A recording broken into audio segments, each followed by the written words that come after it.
કબજિયાત થવાનું મુખ્ય કારણ આપણી ખોરાકની ખોટી રીતભાત છે. હવે કબજિયાત કોને કહેશો? તમને દરરોજ સવારે એક જ ટાઈમે સંડાસ ના જવાય, કોઈક વખત બપોરે, કોઈક વાર સાંજે એવું જવાય, સવારમાં 2-3 વખત જવાય, ઇટ્સ ઓકે. સંડાસનો શરૂઆતનો ભાગ કઠણ આવે, જોર કરીને જવું પડે, તમારે ઘણી બધી વખત બેસી રહેવું પડે, એના માટે ઘણી બધી વાર લાગે, બરાબર. આ બધા જ એક યા બીજી રીતે કબજિયાતના લક્ષણો છે. અને કબજિયાત બધા જ રોગોનું મૂળ છે, બરાબર. તમારો કચરો શરીરની બહાર ના નીકળે. આંતરડાનું કામ છે શોષવાનું, ખાલી એબ્ઝોર્બ કરવાનું. નાનું આંતરડું પચાવવાનું કામ કરે, બરાબર છે, અને મોટું આંતરડું એને શોષવાનું કામ કરે. જે પચ્યો છે, સારો અંશ બન્યો છે, એને શોષવાનું કામ કરે. તો તમે સારો અંશ બનાવ્યો હોય તમારા ખાધા ખોરાકી સારી રીતભાતથી, તો સારું આંતરડામાં બને, અને ખરાબ બનાવ્યું તો ખરાબ બને, અને ખરાબ એ મોટું આંતરડું શોષી જ લે. એટલે કચરો શોષે એ બધું બ્લડ સ્ટ્રીમમાં જાય, અને એ જ આ યુરિક એસિડ ને આ ક્રિએટિન ને બધું એ જ છે, બીજું કાંઈ નથી. અને એનું કારણ છે આપણે વારે વારે ખાઈએ. આપણે ગેસ પર ચોખા ચડાવીએ ને, ખીચડી મૂકીએ છીએ ને, તો એમાં એક વખત ચોખા ચડાવવા મૂક્યા, એમાં ચપટી ચોખા વારે વારે નાખીએ છીએ કોઈ દિવસ? લાવ થોડાક નાખું એવું નાખીએ છીએ? નથી નાખતા ને. આપણે પાણી ઉમેરીએ ને તો બી એ ગરમ કરીને ઉમેરીએ છીએ અંદર, ઠંડુ પાણી બી નહીં નાખતા. તો બહાર જે ખોરાક પચે છે એનામાં આટલું ધ્યાન રાખીએ છીએ. તો આપણા પેટમાં બી એક અગ્નિ છે, જઠરાગ્નિ, બરાબર. તો જઠરાગ્નિમાં તમે એક મિનિટે અથવા અડધો કલાકે ચપટી ખાવાનું નાખો તો શું થાય? અડધા પેલું નીચે પચેલું ચાલુ થઈ જાય, નાખો એટલે પેલા એસિડ આવવાનું ચાલુ થાય, પચવાનું ચાલુ થઈ જાય. ફરી નાખો એટલે અડધું કાચું પાકું ભેગું થાય એટલે છે ને પચે નહીં, સડે. ખોરાક આંતરડામાં સડે. 21 ફૂટ લાંબુ આંતરડું છે આપણું. સડે એટલે શું થાય?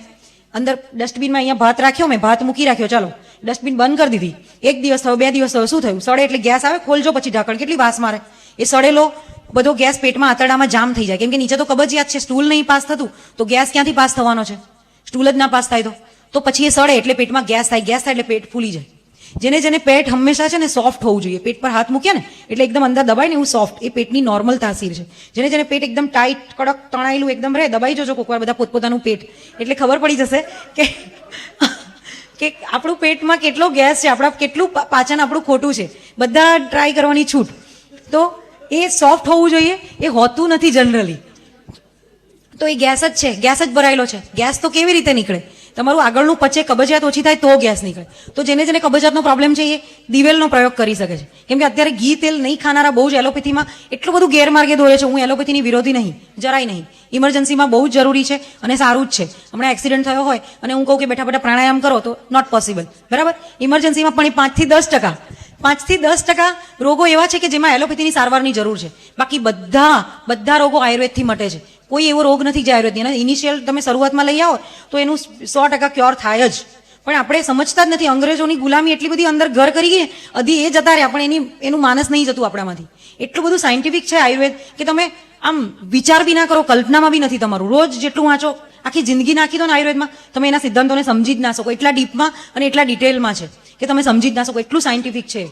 તો ખાલી અંગ્રેજોએ જે ઠૂસાયું એ ઠૂસી અને એસિડિટીની ગોળી, રોજ ચણા મમરાની જેમ ઓમિપ્રાઝોલ, પેન્ટોપ્રાઝોલ, આ ગોળીઓ તો તમને ખબર છે અત્યારે ભારત સરકારે બેન લાવી દીધો છે રેનિટેડિન પર. ખબર છે? વચ્ચે ગવર્મેન્ટનો રિઝોલ્યુશન આવ્યો છે કે ગમે તેને રેનિટેડિન ને બધી પ્રિસ્ક્રાઇબ કરવી હોય ને તો ડોક્ટર પ્રિસ્ક્રાઇબ, એના વગર રેનિટેડિન ઓટીસી પ્રોડક્ટ તરીકે ના આપી શકે. પેલા ડોક્ટરના પ્રિસ્ક્રાઇબ વેલિડ રીઝન હોવું જોઈએ રેનિટેડિન માટે. એ કાર્સિનોજેનિક છે, કેન્સર કરે છે, બરાબર. એ તો ઓમિપ્રાઝોલ, પેન્ટોપ્રાઝોલ. તમારે પેટમાં પચાવવા માટે એસિડ જરૂરી છે, ખાઓ એટલે.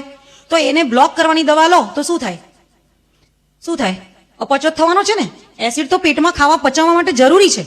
તો તમે રોજ એક દિવસ કોઈક દિવસ સિમ્પ્ટોમેટિક લીધી, બરાબર છે, ચાલો બહુ એસિડિટી થઈ ગઈ, માઇલ્ડ કરવા માટે લઈ લીધી, બહુ હેરાનગતિ થાય છે. પણ દરરોજ તમે લેશો, લાંબા સમયથી જે ઓમિપ્રાઝોલ અને પેન્ટોપ્રાઝોલ લેતા હશે એને 100% ડાયજેશનનો પ્રોબ્લેમ હશે, 100% બીજા રોગો આવશે. અને તાવનું બીજું છે, તાવમાં બી આવું છે. ચણા મમરાની જેમ પેરાસિટામોલ, તાવ છે ને એક આપણી શરીરની ડિફેન્સ મિકેનિઝમ છે. તમે બહાર યુકેમાં જાઓ ને તો ત્યાં એ લોકો એમને પેરાસિટામોલ વારે તાવ માટે બહુ ના આપે, પેલા પોતા મૂકવાના કે છે. આપણામાં બી એવું કીધું છે. તાવ આવે ને એ તાવ કેમ? આપણા શરીરના જમ્સને મારવા માટે આવે છે. શરીરનું ટેમ્પરેચર કેમ વધે છે? તમારા બોડીમાં જે જમ્સ આવ્યા એ ગરમી એટલી બધી વધી જાય તો એ તમારા જમ્સને મારી નાખે અને એ રીતે તમારી ઇમ્યુનિટી સારી થાય. આ તો સહેજ તાવ આવ્યો નથી, શરદી ખાંસીનો, પેરાસિટામોલ લાઈન દબાઈ દીધો. એનાથી થાય છે શું? તાવ ઉતરે છે, એની સાથે તમારી ઇમ્યુનિટી લો થાય છે. અને રોગ પ્રતિકારક શક્તિ લો થાય ને એટલે તમને એક નહીં બીજા 10 રોગો આવે. ખાંસી 2 દિવસ શરદી રહેવાની ને બદલે 5 દિવસ રહે, 10 દિવસ રહે. ખાંસી મટવાની હોય તો મટે જ નહીં, બરાબર. એટલે હંમેશા ચણા મમરાની જેમ પેરાસિટામોલ લેશો નહીં. એ લીવર ટોક્સિક છે અને લીવરને 100% બગાડે છે. એ રીતે ડાયાબિટીસ, હા, લીવર પર પણ, એ તો ઓબ્વિયસ, લીવર કિડની બે. તો ડાયાબિટીસમાં એક તો એક મેટફોર્મિન આવ્યું છે. મેટફોર્મિન ફોરેનમાં તો બેન છે, અને આપણે ડોક્ટરો ચણા મમરાની જેમ એ એક સ્ટેટિન એટોરવાસ્ટેટિન જે કોલેસ્ટ્રોલની દવા છે ને, એ પણ એટલું જ નુકસાન કરે છે. પણ એક ડોક્ટર એ બંધ જ નથી કરતા. તમારું પાચન સારું હોય ને તો તમને કોલેસ્ટ્રોલની દવા લેવાની બી બિલકુલ જરૂર નથી. ગૂગલની બધી દવાઓ અવેલેબલ છે. પાચન સારું રાખો, કબજિયાત ના થવા દો, દિવેલ લો દરરોજ. ના કબજિયાત રહેતી હોય તો દરરોજ દિવેલ લો, દરરોજ સ્નેહન લેવાનું કીધું છે આયુર્વેદમાં તો. અને જેની વાયુની પ્રકૃતિ છે, વાયુ પિત્ત કફ 3 જાતની પ્રકૃતિ હોય, વાયુની પ્રકૃતિ વાળાને તો દરરોજ જ સ્નેહ દ્રવ્યની જરૂર છે. તલનું તેલ પીવાનું, હું તો મારા પેશન્ટને કહું દરરોજ તલનું તેલ 2 ચમચી પીવો. જેને કબજિયાત હોય એ દરરોજ દિવેલ લે તો 21 ફૂટ લાંબુ આંતરડું છે, આજે કાલે પરમ દિવસે એમ કરતા કરતા આખું આંતરડું સોફ્ટ થઈ જાય અને સંડાસ સાફ આવી જાય. અને તે છતાં પણ આયુર્વેદમાં તો અમુક રોગો ના મટે તો પંચકર્મ તો છે જ. શરીર શુદ્ધિની ક્રિયા છે. શરીરના આપણા આંતરડા ચોખ્ખા હોવા જોઈએ, એકદમ ક્લીન હોવા જોઈએ. અને એ ક્લીન હોય તો તમારે સારી વસ્તુ એમાં એબ્ઝોર્બ થાય. કચરો જ હોય તો કચરો જ એબ્ઝોર્બ કરવાનું છે. તો શરીર શુદ્ધિકરણ માટે પંચકર્મ છે, એ આખા આંતરડાને બધાને ખાલી કરવા માટે છે. તો આયુર્વેદમાં એટલું બધું ડીપ સાયન્સ છે. નેચરોપેથીમાં એવો એનિમા આપે છે, ખબર છે? બધા જાતે જાતે એનિમા લઈ લે, પાણીનો સોફ્ટ વોટરનો એનિમા.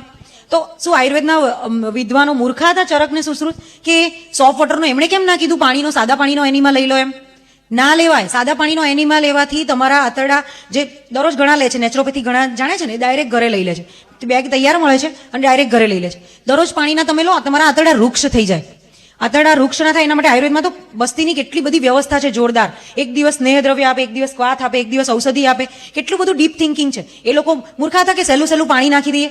પાણી બિલકુલ સારું નથી, તમને લાંબા ગાળે નુકસાન કરે. સોફ્ટ વોટર લાંબા ગાળે નુકસાન કરે. આયુર્વેદમાં જે બસ્તી કીધી છે ને, તેલ ને તલના તેલની ને, એ જ મુખ્યત્વે એ બહુ જ સાયન્ટિફિક છે.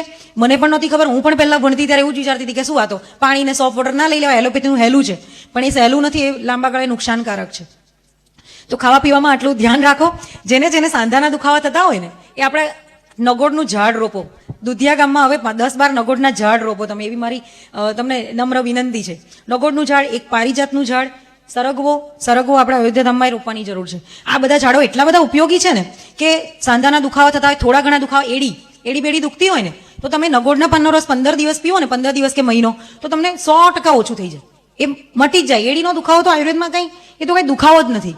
ઠીક છે, એ મટી જ જાય. તો નગોડ ને પારિજાત બી પી શકાય છે, બરાબર? નહીં તો જોડે તલનું તેલ પીવો અથવા દિવેલ પીવો. શરીરમાં વાયુ ઓછો કરવાનો એક જ વાયુથી બધા જ દુખાવા થાય છે.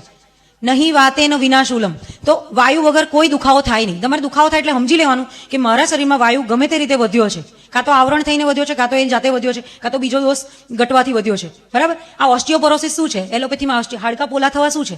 હાડકા પોલા કેમ ને? આયુર્વેદમાં કેટલું સાયન્ટિફિક કીધું છે ખબર છે? કે આયુર્વેદમાં વાયુનું સ્થાન અસ્થિ બતાવ્યું છે. અસ્થિ.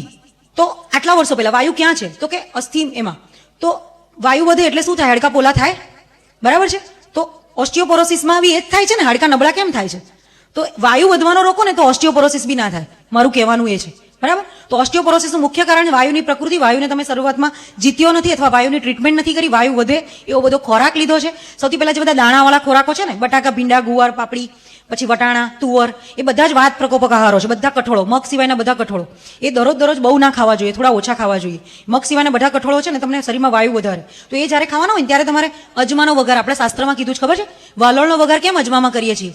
અજમો પરમ વાતશામક છે, બરાબર? તો વાલોળ છે, પછી તુવર છે, રીંગણા, એ બધું કેમ તમારે અજમામાં વઘારવાનું? કેમ કે અજમો વાતશામક છે. પેલું વાત પ્રકોપક છે, તેને કમ્પન્સેટ કરવા માટે વાતશામક છે.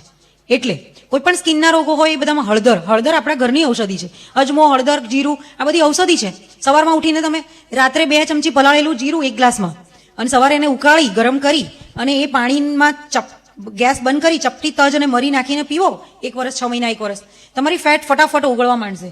તમે એકદમ સ્લિમ ટ્રીમ થઈ શકો છો, કેમ કે તમારું મેટાબોલિઝમ એ વધારી દે છે. એ બીજું શું કહેતી હતી? હા, સરગવો બી, સરગવાના પાના ઘેરે મુઠિયા બનાવો, ઢોકળા બનાવો, જે બનાવો, એ સરગવાના તો પાના જ ઉપયોગી છે. હું જે પાના ઉપયોગી છે ને એ જ ઔષધિ કહું છું રોપવા માટે. એવી બીજી કામની ઔષધિ છે. સરગવાથી બધા વાયુના દુખાવા સારા થાય. સરગવાની સિંગ પણ એટલી કામની છે, પાના પણ એટલા કામના છે. બીજું છે અરડુસી. શરદી, ખાંસી, તાવ, શ્વાસ, એટલે અરડુસી તો કેવું છે કે જેની માતા નથી ને એની માતા અરડુસી છે, એવો શ્લોક છે. એટલે હરડે માટે પણ એવું કહેવાયું છે. આમળા બી એવું, આમળા, એ બધા અમારા અમૃત જેવા ઔષધો છે આયુર્વેદના. ગળો બી, ગળવેલ બી રોપવાની જરૂર છે આપણે અયોધ્યાધામમાં. ગળો તમે રસ, એટલે તમે શું, આ ડેન્ગ્યુ ને આ બધું થાય છે, ઇમ્યુનિટી વધારવા માટે એલોપેથીમાં કોઈ ઉપાય જ નથી. એલોપેથીની કોઈ બી દવા તમે લેશો ને એટલે 100% તમારું પેટ બગાડીને જ એની એક્શન સ્ટાર્ટ થાય છે. તમારું સ્ટમક બગાડીને જ એની એક્શન સ્ટાર્ટ થવાની, એ હું સિક્કો મારીને કહું છું. અને આયુર્વેદની કોઈ બી દવા તમે લો, વાળની લો કે પગની લો કે વાડિયાની લો, એ તમારું પેટ સુધારીને જ એની એક્શન સ્ટાર્ટ થાય છે. તો પછી કયું લેવું સારું? પેટ બગાડીને દબાવવું એના કરતાં તો પેટ સારું કરીને લેવું જ સારું ને. તો દરરોજ આ રીતે ખાવા પીવામાં ધ્યાન રાખો. સાંજે હલકું ખાઓ, ખીચડી ખાઓ, મગની દાળની ખીચડી સારી, નહીં તો સામો કોદરી એવું બધું સાંજે ખાઓ, અને થોડોક વ્યાયામ રાખો કરવાનો, તો તમે હેલ્ધી જ રહેશો, રોગ થાય નહીં. અને કબજિયાત, ખાસ કબજિયાત ને ગેસ એ ના થાય એના માટે અધ્યસન, એક ખાધા પર ખાવું. આ બધા 4-5 નિયમો હું શોર્ટમાં કહું છું, મારે તો હજી બધું બહુ છે, પણ હવે કઈ મોડું થાય છે. અમેરિકામાં પ્રેસિડેન્ટ કોણ બને ને એ ફાર્મસીના મોટા મોટા માંધાતાઓ નક્કી કરે છે કે આ પ્રેસિડેન્ટ બને. ફાર્મા બિઝનેસ એટલે કેટલો મોટો બિઝનેસ છે. એલોપેથીની બધી treatment guideline pharmaceutical company decide કરે છે. તમને લોકોને જોવું હોય ને તો BM હેગડે આપણા પદ્મ વિભૂષણ મળ્યું છે, એલોપેથિક કાર્ડિયોલોજીસ્ટ છે, મોટા ડોક્ટર છે, બહુ રિનોડ સાઉથના. તો એ પદ્મ વિભૂષણ છે, એલોપેથિક છે, કાર્ડિયોલોજીસ્ટ છે. એમના યુટ્યુબ પર ખાલી વિડીયો જોજો, BM હેગડે સર્ચ કરીને નામ લખો લખી લો. હું ખોટું બોલતી હોય તો તમે એમને સાંભળો, એ તો એલોપેથી છે પોતે, બરાબર. એ શું કે છે એ સાંભળી લો. અને શરદી, ઉધરસ, ખાંસી જેવા નાના નાના રોગોમાં તો તમે અરડુસીના પાના ઉકાળીને પીવો ને, 10-12 પાના લેવાના, એને છૂંદીને 1 ગ્લાસ પાણીમાં ઉકાળીને હળદર, અજમો, મરી પાવડર નાખીને પીવો ને, તો તમારે ગમે તેવી ખાંસી હોય, શ્વાસ હોય, ઉધરસ હોય, બધું સારું થઈ જાય છે. હા બોલો. વિમલ છોડો મન પર કંટ્રોલ. ચરકમાં લખ્યું છે કે તમારું મન કંટ્રોલ હોય ને તો તમને ભૂત, પિશાચ ગમે તે કોઈની કોઈ અસર ના થાય. સત્વાવજય ચિકિત્સા આયુર્વેદમાં બહુ મોટી ચિકિત્સા છે. આખું મેન્ટલ માનસિક રોગોની બી એક સ્પેસિસ છે આયુર્વેદમાં, એક બ્રાન્ચ છે આખી. હમણાં કેવી સાયકિયાટ્રિક બ્રાન્ચ છે, એવી સાયકિયાટ્રિક બ્રાન્ચ આયુર્વેદમાં પણ છે, બરાબર. તો આયુર્વેદમાં તો પેલી વૃશ્ય ચિકિત્સા બી છે, રસાયણ ને વૃશ્ય ચિકિત્સા. 50 વર્ષની ઉંમર પછી દરરોજ બધાએ એક રસાયણ સેવન કરવું જોઈએ. તમારે બધાને જોઈતું હોય તો એ કોમ્બિનેશન હું લખી આપીશ, મોટાભાગે બધાને સૂટ થઈ જાય. 50 વર્ષની ઉંમર પછી મહેરબાની કરીને બધા જ એ લો તો તમારું 10 વર્ષ ઉંમર વધી જશે. એ તમારા આમનું પાચન કરે, તમારું શરીર સારું રાખે. પણ રસાયણ ટ્રીટમેન્ટ એ આયુર્વેદનો બહુ જોરદાર એક મહત્વનો પાયો છે. ચવન ઋષિ ચ્યવનપ્રાશ પીને ખાઈને લાંબુ જીવ્યા હતા, ખબર છે ને. એ રસાયણ ટ્રીટમેન્ટ આયુર્વેદની એક બહુ જ જોરદાર અને બહુ જ વ્યવસ્થિત ટ્રીટમેન્ટ બ્રાન્ચ છે. તો એનો બી લાભ લો, બરાબર. પણ પહેલું શરૂઆત તો ખાવા પીવાથી કરો, અને આજથી જ નિયમ લઈ લો કે અડધું પેટ ખાલી રાખીને ખાઓ. તમે પછી અઠવાડિયામાં જુઓ તમારા બધા જ અડધા પ્રોબ્લેમ સોલ્વ થઈ જશે.